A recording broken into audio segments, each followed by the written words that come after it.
Hey, good morning, everybody. Um, we'll go ahead and get started. Thanks so much for joining us today for this adoption tax credit webinar. My name is Madison Tracy Atkinson, and I'm the communications director here at Both Hands. And we're so excited to be partnering with Becky from Bill's Tax Service on this webinar to provide a deep dive into the adoption tax credit, just as a way to serve adoptive families well. Just a few housekeeping notes before we get started. Many of you joining us are families who have completed Both Hands projects, but some of you may be learning about Both Hands for the first time. Both Hands helps adoptive families organize service projects for local widows while raising funds for their adoptions. And the average family raises $23,000 for their adoption expenses. Right now, we're offering $3,000 matching grants for new adoption fundraising projects and also for post-adoption projects, which is a newer thing that we're doing. But post-adoption projects can help cover the cost of medical, therapeutic, and mental health treatments after finalization. Next, if you're a Both Hands family, we'd love to hear about how you're doing after the webinar. You can email us at team@bothhands.org with family updates or pictures. We'd love to hear from you. That's always a bright spot of our day. And lastly, there's a Q&A box at the bottom of your screen. So as Becky's going through her presentation, if you just want to drop any questions as they come up, and Becky will get to those questions at the end of the webinar as she has time. Okay, that's all for announcements. So I'm going to introduce Becky and then we'll dive into the webinar. Becky is an enrolled agent at Bill's Tax Service in Southern Illinois and O'Fallon, Illinois. Enrolled agent status is the highest credential that the IRS awards. So basically, she's as pro as they come. She's passionate about helping as many adoptive families as possible with the adoption tax credit. She's a professional member of the National Council for Adoption, National Association of Enrolled Agents, Christian Alliance for Orphans, and Congressional Coalition on Adoption, just to name a few. And she's also a guest writer for the National Foster Parent Association, Adoption Today, Foster Families, Parent Match, Fund Your Adoption, and Adoption Finance Coach. Becky, we're so happy to have you lead the session, so I'm going to pass it over to you. Thank you so much, Madison. I appreciate it. I am going to share my screen real quick and move this over here. There we go. I love technology. I'm actually a pretty strong geek when it comes to technology, but when it works, it's great. Hi, my name's Becky, and I am with Bill's Tax Service, and I am excited to be here with Both Hands. Both Hands is absolutely one of our favorite agencies that we have been blessed to meet over the last, 15 years that we have been doing this, and we're thankful every day for that. But I want to tell you a little bit about Bill's Tax Service. My boss and his wife, Alan and Jamie Newcomb, they have been blessed by adoption 3 times. They adopted 2 out of the foster care system and 1 originally from Guatemala. And I have been blessed by adoption twice. Many in our office have also been blessed by adoption. And so it's real personal for us. We discovered, years ago that there were a lot of families that did not know about the adoption tax credit, or that the information that they had was incorrect. And so that kind of started our small local seminars that we started doing in our local area. And it's bloomed into a nationwide mission for us. And so that is one of the reasons that, after tax season, we travel all over the United States.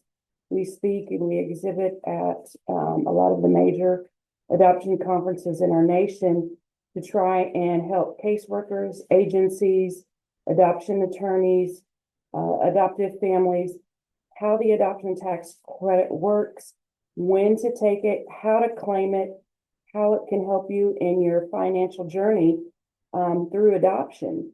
As we all know, adoption can be very expensive, but there are so many resources available with grants and matching grants and fundraising, and then the adoption tax credit can come along behind and help you with that finances. And so just to give you a little bit of information about us, we are blessed to be a part of many of these organizations and help them and walk alongside them with adopted families to help them in this journey.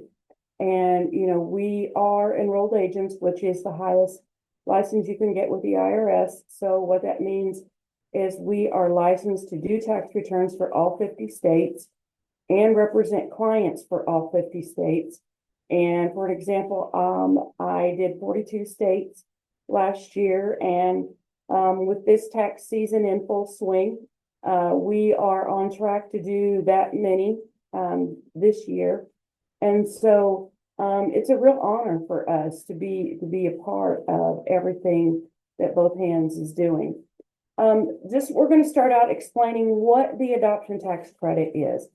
It was actually instituted in the mid-90s to help make adoption more affordable.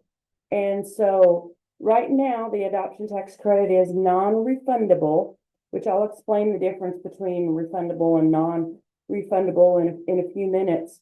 But in 2010 and 11, it was refundable. And so we are advocating very strongly for it to be refundable again because it helps more families. And thankfully, it is a permanent part of the IRS code.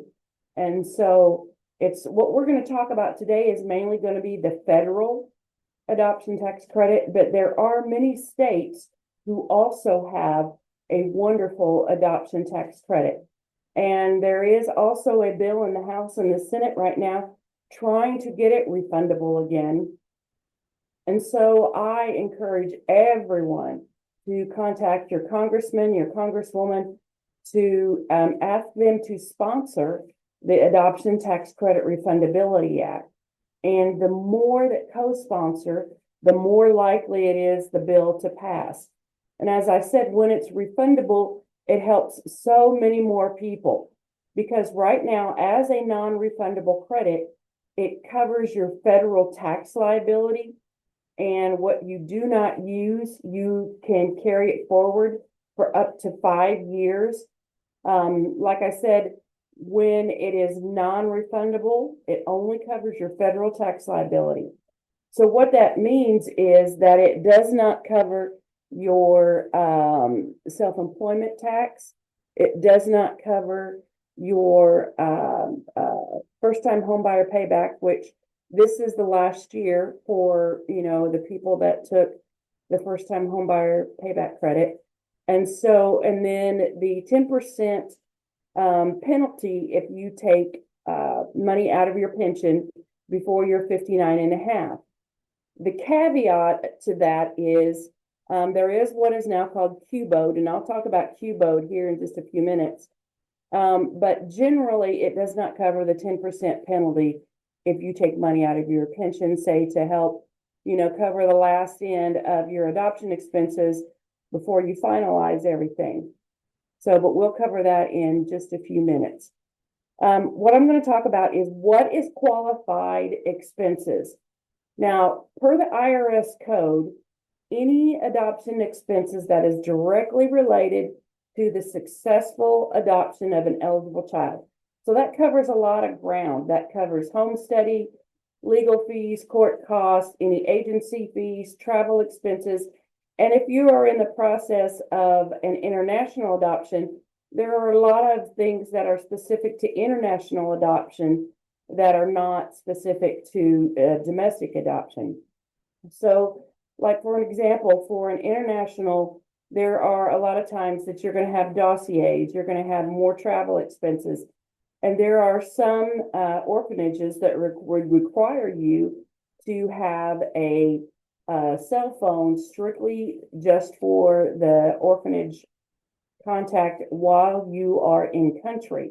So those are some things that are just different than other types of adoption.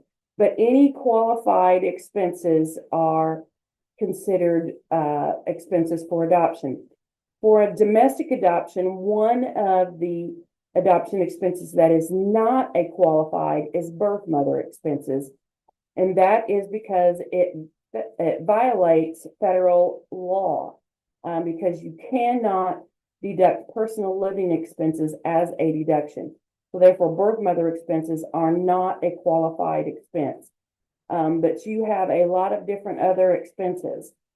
And also, unfortunately, there are times that there is a failed adoption or if the adoption is not final.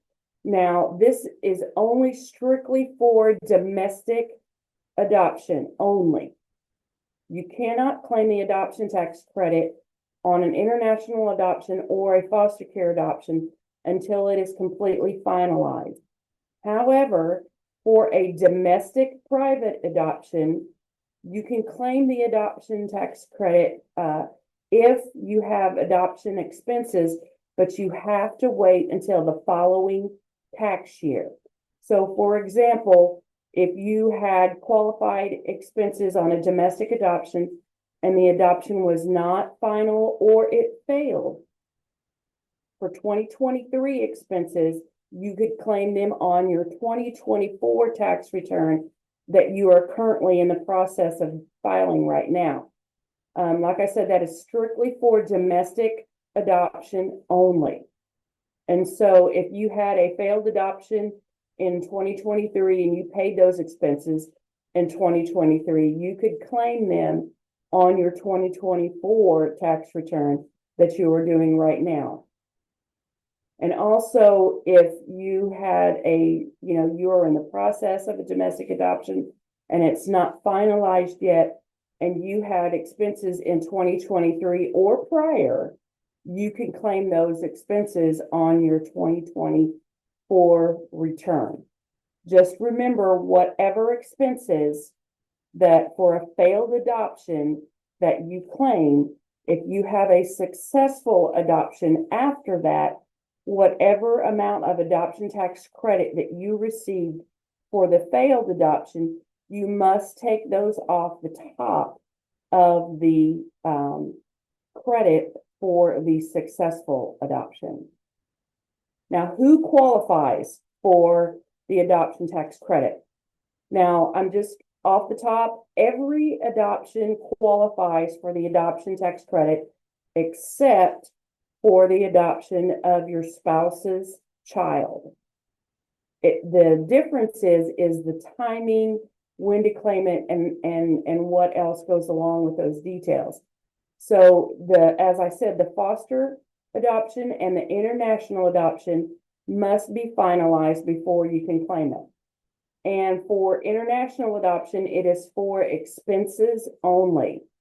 Now, what you and I consider special needs and what the IRS considers special needs is two different things. What you and I consider special needs are generally handicap, disabilities, those kinds of things. But what the IRS considers special needs is hard to place without a subsidy agreement in place for the adoption to be finalized. So for special needs adoption for foster care, each state has a different criteria, but your state is the one that will consider them special needs with that subsidy agreement in place. Each state has a different criteria, and if you have any questions about your state and what the criteria is, you can email me anytime, and my email will be at the end of the webinar. So for private, domestic, and international adoptions, if you adopted a child, except for your spouse's child, then you would qualify for the adoption tax credit and the income exclusion. Now, the great thing about the adoption tax credit, it has a dual benefit. Now, if your employer has a qualified employer adoption benefit, which a lot of employers do now, and if you are in the process and if you don't know if your employer has a qualified adoption benefit, just ask. Go to your HR department and ask. And if they don't have a qualified adoption benefit, now is the time to ask them, would you add that to our fringe benefits as an employee? And the employer actually does not have to contribute anything. Many employers do, or they have a reimbursement program, but they do not have to contribute to this employer benefit.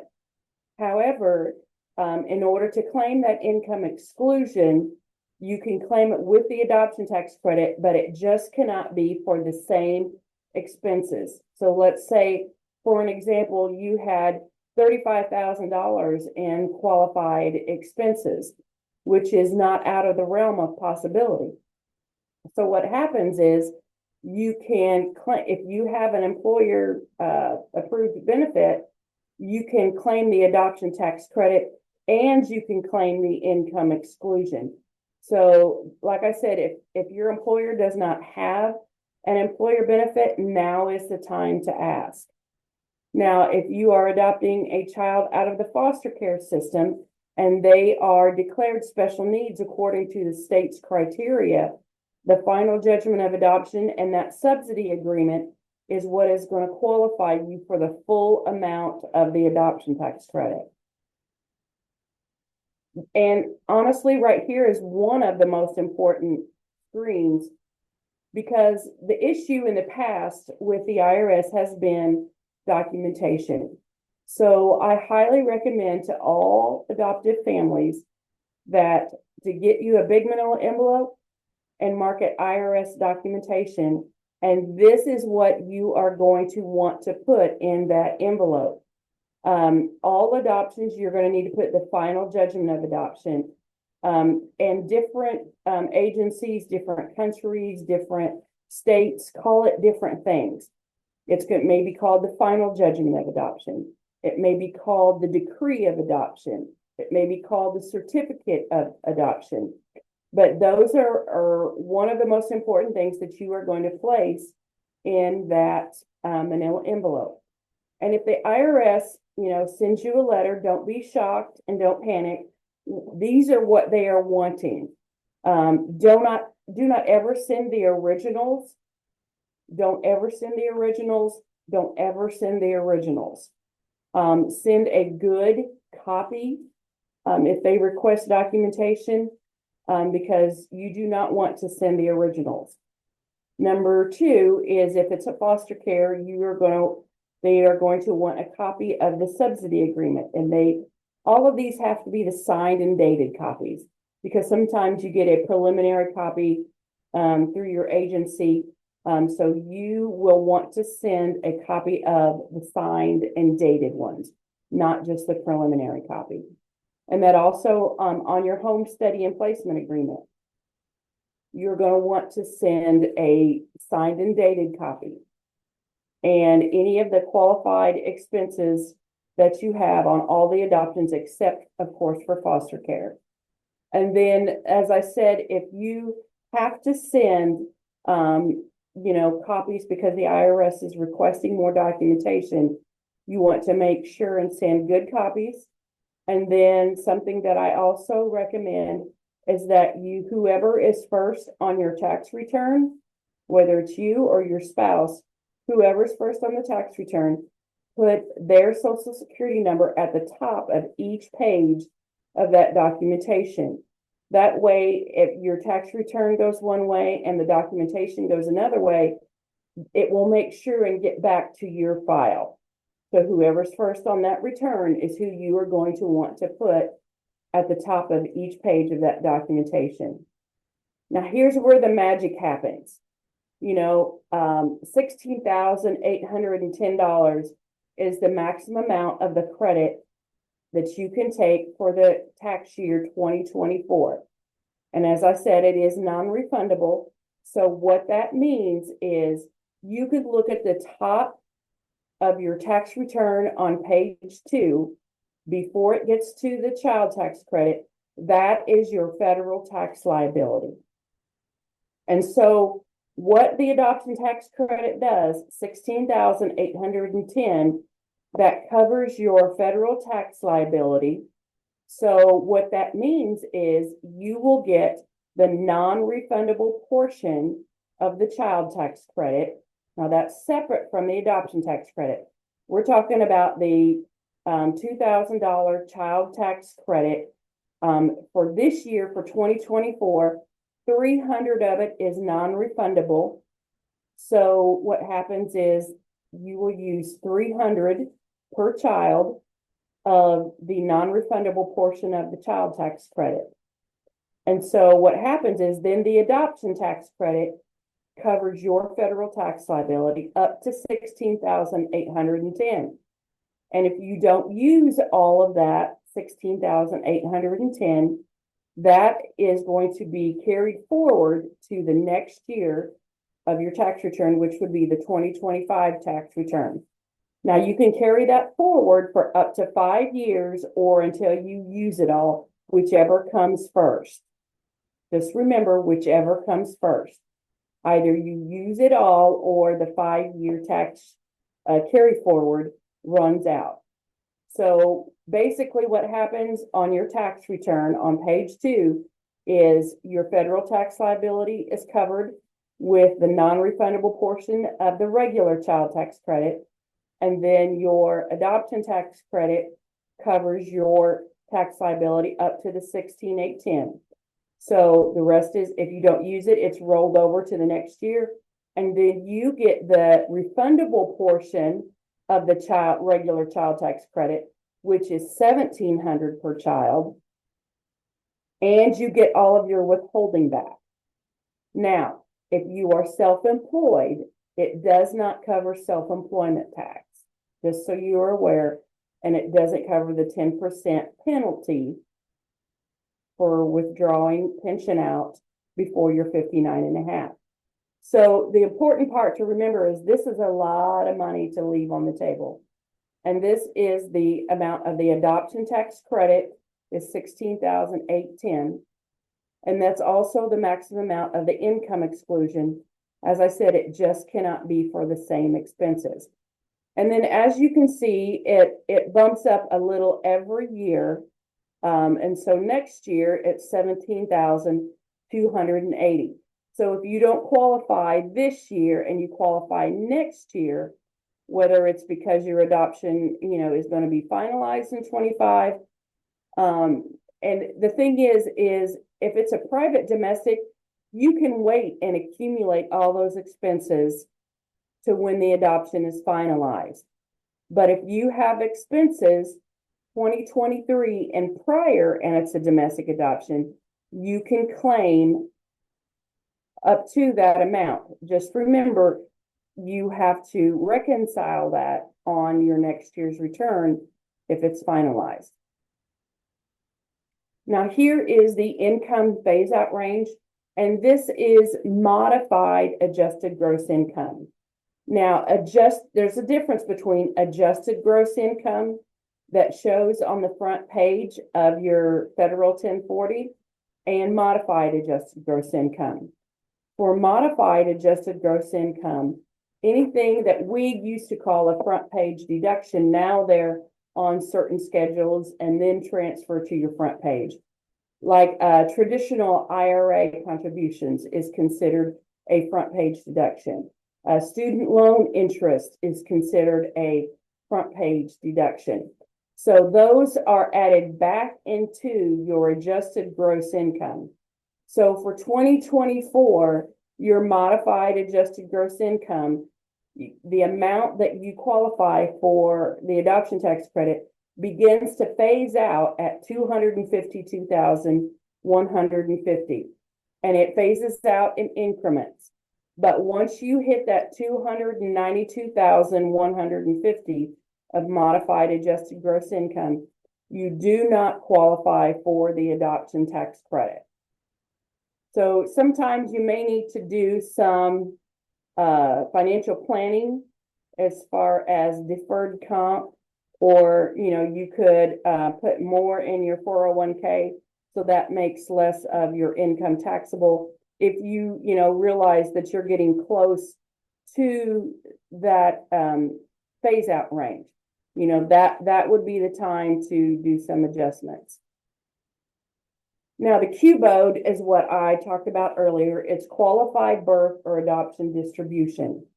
What that means is each spouse can take $5,000 out of their qualified retirement plan, as long as your plan is a qualified plan. Now, this was guaranteed by the Secure Act, And it really helps a lot of families, especially when you are at the end of your adoption and you need just a little something to boost, your final expenses at the end. And so each spouse, and it has to be the year that the adoption is going to be finalized. You can take 5,000 out and your spouse can take 5,000 out. Now you will have to pay the tax on it, but you will not pay a penalty, that 10% penalty. And so that makes a huge difference for families that are at the end of their adoption process. And so just remember that you can take out 5,000, your spouse can take out 5,000, but the adoption must be finalized in that year. And so that when the adoption tax credit is non-refundable, like I said, it doesn't cover 10% penalty, it doesn't cover first-time home buyer payback, and it doesn't cover self-employment tax. That's also one of the reasons why we are advocating so strong with the adoption tax credit working group, trying to get it refundable again.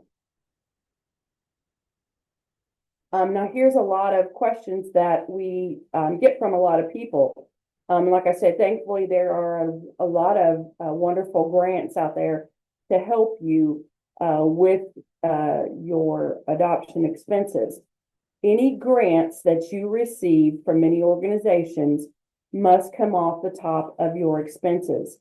So let's say, for an example, you had $35,000 in qualified expenses and you received $25,000 in grants.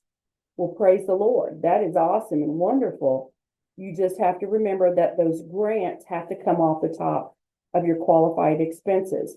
So if you had $35,000 in qualified expenses and you received $25,000 in grants, you would qualify for $10,000 of the adoption tax credit.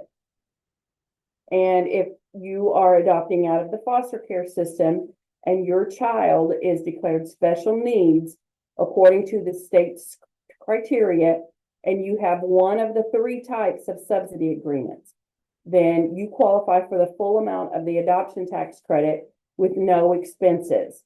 Now, those 3 types of subsidy agreements are either a one-time reimbursement, medical, or the monthly subsidy. And sometimes you'll have all 3 in one, but if you have either of one of those 3, then you qualify for the full amount of the adoption tax credit with no expenses.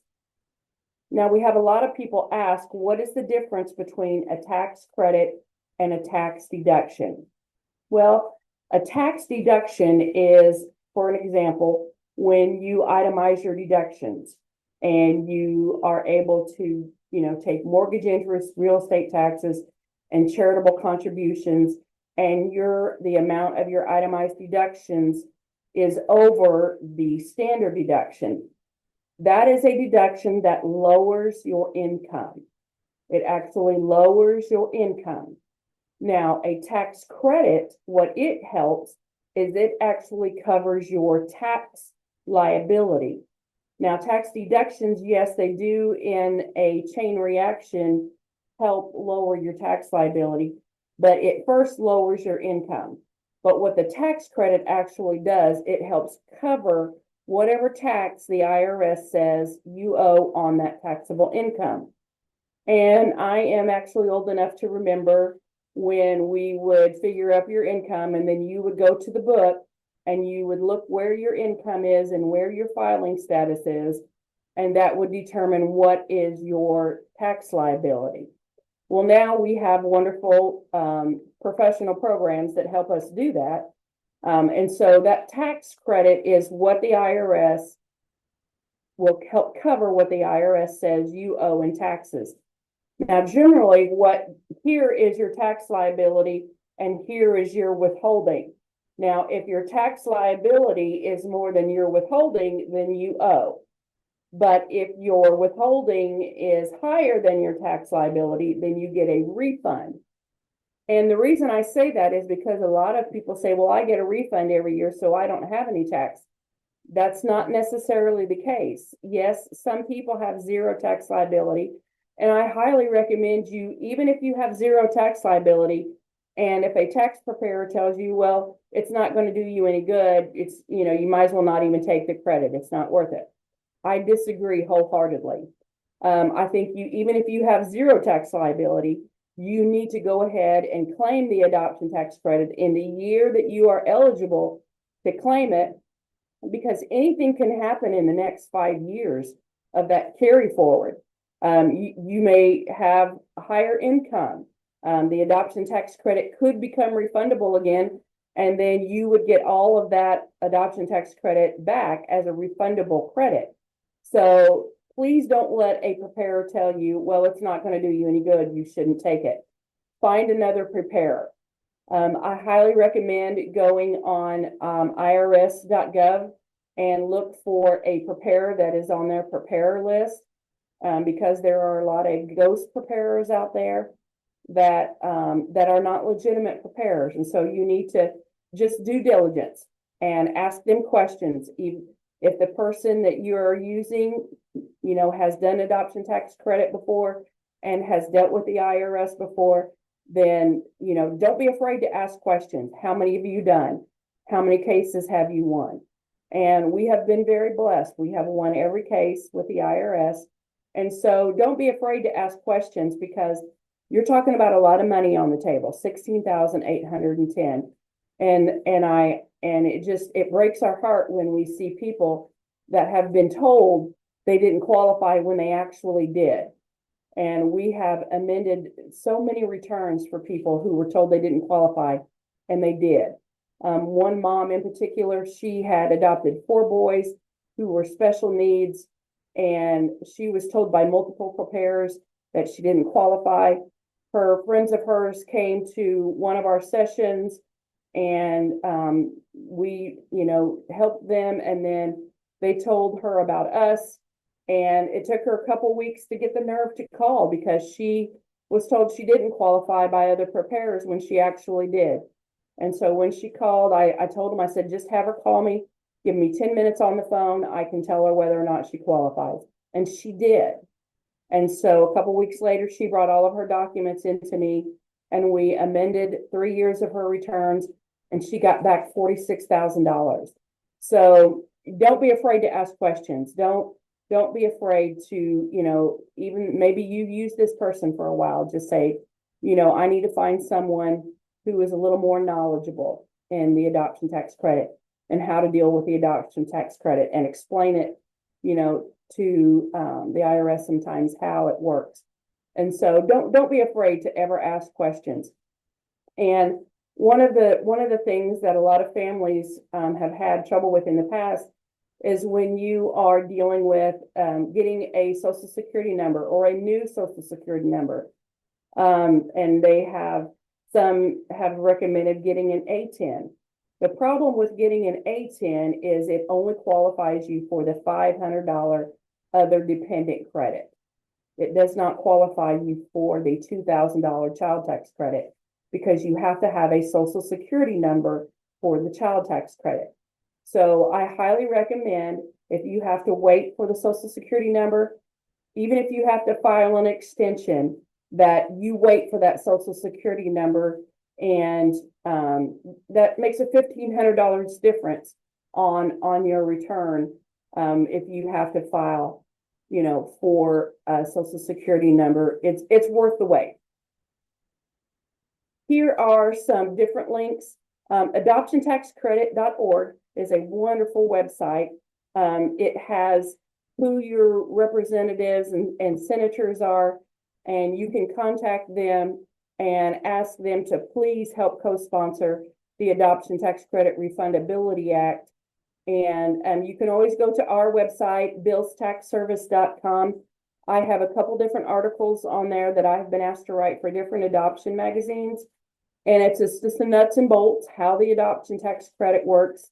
And then if you ever have any questions, you can always email me at becky@billstax2.com. And I will be more than glad to help answer any questions that you have. And I'm going to check the chat here. and see if we have any questions. Madison, do you have any questions for me? Yes, and I can just read them aloud to you. Wonderful. Okay. Okay. So the first one is from Stephanie. She said, regarding the documentation you mentioned for the IRS, is a detailed spreadsheet of individual expenses sufficient, or do we need to scan in every single receipt to have copies? It's doable, but a lot of work, so I'd rather not if that's unnecessary, or only necessary if audited. The IRS will not accept a spreadsheet. Okay. They want a copy of receipts. Okay. Sounds good. Okay. The next one is from Andy. He says, hi, Becky. This is such helpful information. Is there a good place to see what situations each state considers an adoption to be qualified as special needs? And does that matter if the child you've adopted was born in another state than you currently live in? Thanks so much for all the help. Whatever state the adoption is finalized in, that is the state that you will go by. Many times, if the adoption is in another state, and if the child is in the foster care system, and they will have already qualified them if special needs, if they are special needs. I actually have a list of what each state considers special needs. If you want to email me, I can send that to you. Okay, awesome. And then last one, is there a system you recommend to use to upload receipts? The IRS actually has a new system. You have to log in and have an IRS account. If you receive a letter from the IRS, first of all, you don't send anything unless they request it. But if they do request it, the letter, they will give you a code. And when you go on irs.gov and sign up for that account, you will put that code in, and that will take you to the upload document. A lot of times they will also give you a fax number that you can fax the documentation to if they request it. And sometimes it's just plain old snail mail that you have to send it. But there is an upload document now on the IRS website. If they do request documentation, they will have a code, and then you can put your code in and your CP letter number, and that will get you into the upload tool if they send that in the letter. Great. Do we have any other questions? We can wait for just a sec to see if anybody pops anything into the Q&A. Okay, we got another question. How often do they request the documentation? Is it for every tax credit request? No, it's really random. Used to back in 2010 and 2011, it was 68% of returns that were filed with the adoption tax credit. That is not the case now. If I was going to just give you a guesstimate, because I do hundreds of adoption tax credit returns every year, and we actually do 3,000 returns all over the United States. We have a secure portal that we use for all of our clients that are not local. But honestly, just to give you a guess, I would say 10%. We got another question. Erica asks, we're projected to finalize late April, early May. Do you recommend that we file for an extension to allow finalization before before filing our taxes? I now realize that we'll want our daughter's social security number as well, so not sure how long that will take too. We incurred almost half of our qualified expenses in 2023. Well, I would wait. Honestly, I would go ahead and file the extension now. That way, you know, the pressure's off. Generally, once you get the new birth certificate, you get the new social security card within 30 days.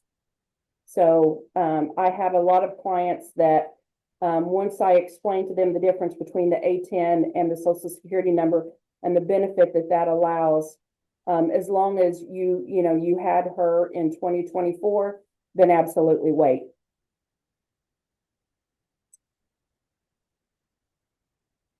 Hey, any other questions? Oh, Erica said this is incredibly helpful. Thanks so much for the time and expertise. Great. You're very welcome. And listen, I really want to, I was telling Madison, we've talked about this before. Yes, we do have a secure portal. Yes, we do all 50 states, and we'd be more than happy to help you. But even if it's just to answer a question, just drop me an email and I will, things are crazy right now in the middle of tax season, but I will do my best to answer it as quickly as possible. And the one who was requesting what each state special needs criteria, just shoot me an email, Becky@billstax2.com, and I will be more than happy to send you that list. And if you're curious about your state, if your state has an adoption tax credit, just email me and I will send you that information as well, because there are some states that have some really nice credits. One state has a $5,000 or $2,000 credit, depending on if the child was a resident when the adoption was final. One state has a $2,000 credit every year. Let me repeat that, a $2,000 state credit every year until the child is 18. So you need to know if your state has a state adoption tax credit, and they're all particularly different.